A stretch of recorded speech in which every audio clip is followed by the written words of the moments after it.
It's Isabel from thedietsolutionprogram.com, and today I'm going to tell you something very, very shocking, and that is that saturated fat is not the cause of heart disease.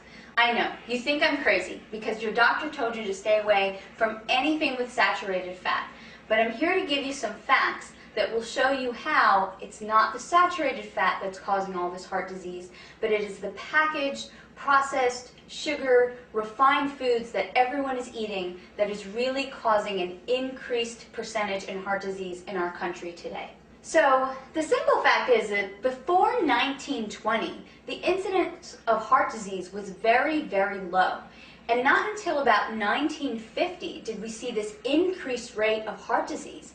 I mean, I think the percentage now is heart disease kills 40% of the population, and that actually must be an old statistic. I'm pretty sure that it's a lot higher than 40% right now.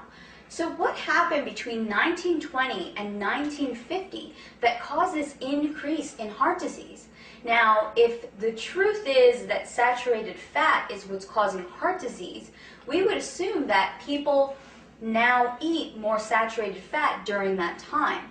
But actually, I have some interesting facts that came straight out of Sally Fallon's great book, Nourishing Traditions. And this is what she writes. During the 60-year period from 1910 to 1970, the proportion of traditional animal fat in the American diet declined from 83% to 62%. So actually, the consumption of saturated fat went down, and butter consumption plummeted from 18 pounds per person each year to 4 pounds per person each year. So actually people were eating a significantly less amount of butter during that time. Interesting. During the past 80 years, the consumption of dietary cholesterol intake has increased by only 1%. So if this is true, and actually people are eating less saturated fat, they're eating less butter, and they're not eating very much more cholesterol, how could that be the cause of this increased heart disease? Well, Sally Fallon also writes this. During the same period, the average intake of dietary vegetable oils in the form of margarine, shortening, and refined oils increased by 400%. This is significant. Once we started eating these refined oils, the incidence of heart disease drastically increased. She also says the consumption of sugar and processed foods increased by 60%. And I truly believe this is only one piece of the research.